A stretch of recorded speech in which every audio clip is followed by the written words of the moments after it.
Welcome to Fulton at Work. I'm Priscilla Ortega. On today's show, more public safety officials will soon be hitting the streets to help keep you safe.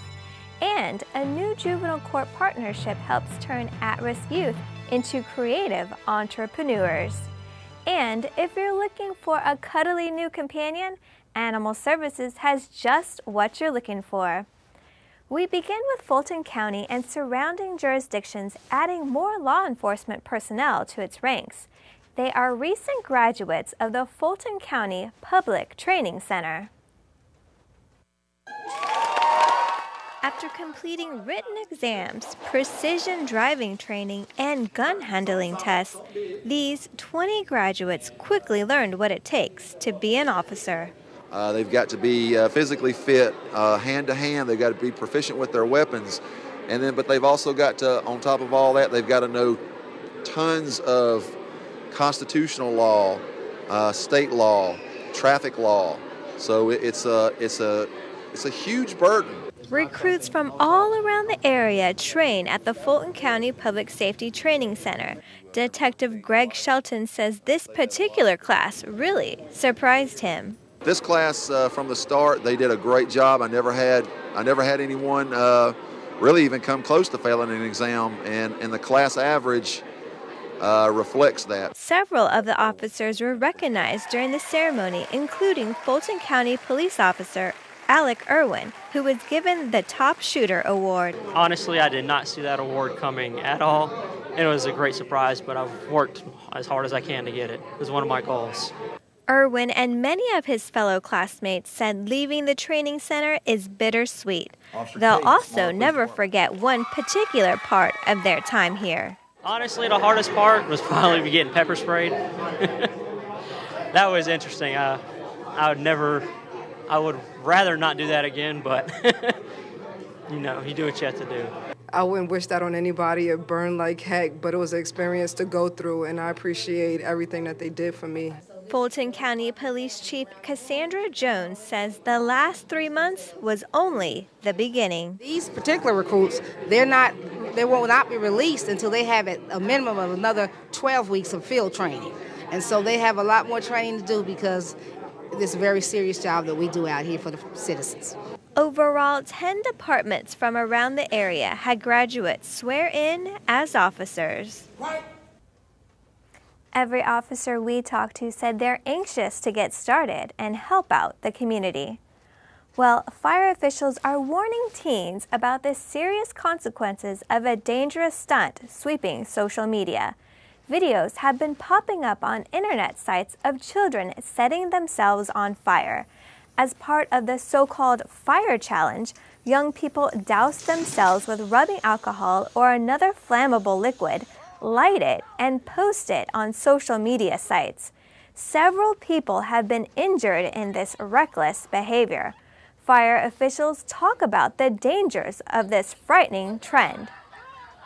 What they're doing is very dangerous, not only because of the burns that they might sustain on their chest and their bodies where they pour the alcohol, but when they light that fire moves up toward their mouth, and as they inhale to scream, they could inhale that flame and give themselves inhalation injuries, which could cause pneumonia and even death. Parents are urged to talk to their children about the dangers of this type of stunt. Pretty frightening. Well, when we come back, an inspirational and familiar field trip for county seniors. Stay with us.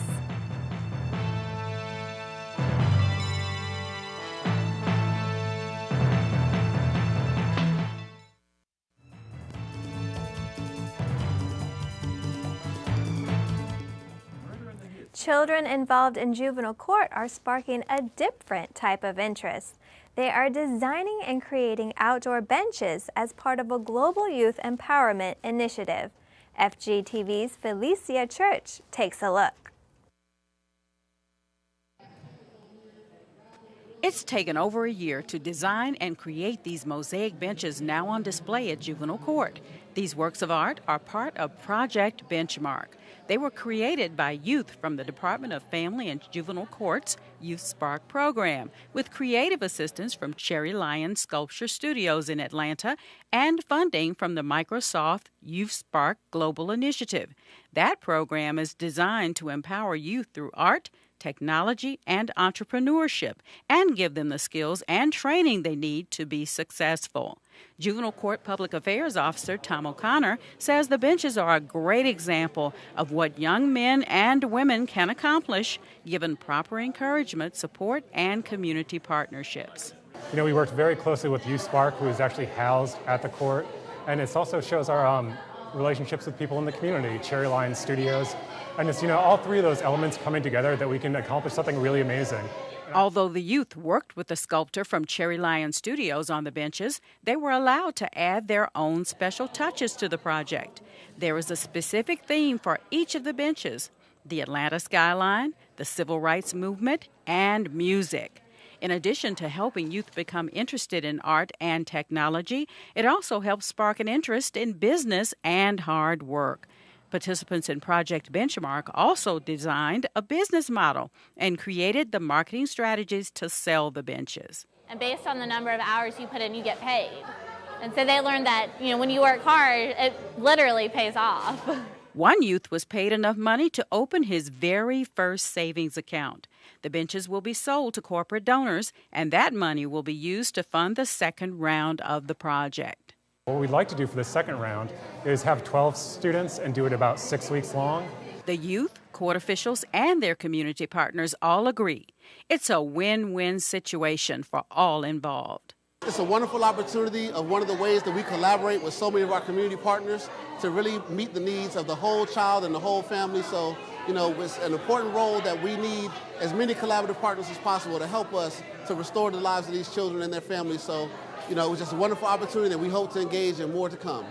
The next session of Project Benchmark is expected next fall. Reporting for FGTV, I'm Felicia Church. Seniors take a step back in history during an inspirational field trip. About 80 participants from the Bowden Center traveled to Atlanta's new National Center for Civil and Human Rights Museum. For most of them, the field trip was the first time they had the opportunity to visit the museum.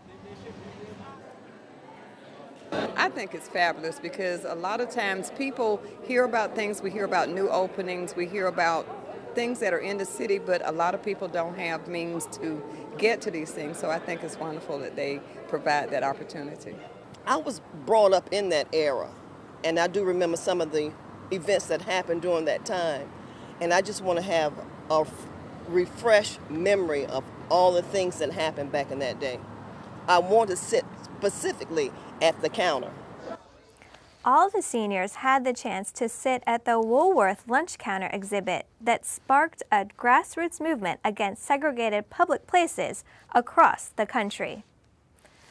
When we come back, we'll tell you what's behind the state recognition for the county's water department. Stay with us.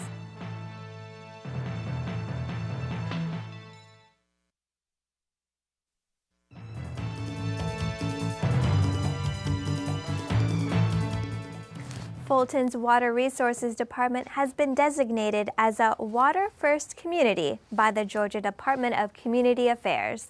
The department was recognized for demonstrating excellence in everything from wastewater treatment to water reclamation. Indeed, today is a great day, and it is such a pleasure to be recognized for this Water First, as a Water First community. I'm a little bit nervous because Ms. Denon is very strict. We have to go through all kinds of evaluation with her. And so I wanted to thank my staff, 265 employees of Department of Water Resources. My deputy, I thank you for the work that you have done. That's why we got this recognition.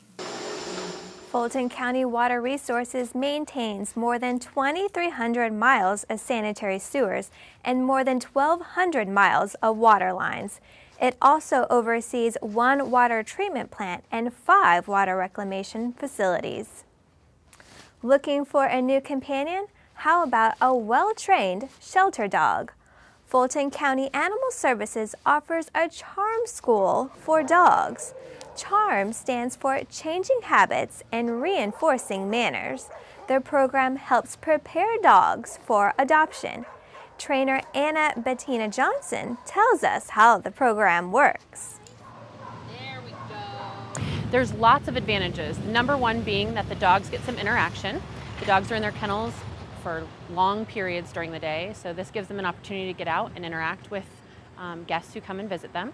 It also gives them a chance to learn those manners and learn how to interact, but also helps them actually lower their cortisol levels, their stress levels, and calm down in a shelter environment. The shelter has hundreds of dogs and cats you can take home with you. Just stop by and pick one out. Well, that does it for this edition of Fulton at Work. I'm Priscilla Ortega. We'll see you next time.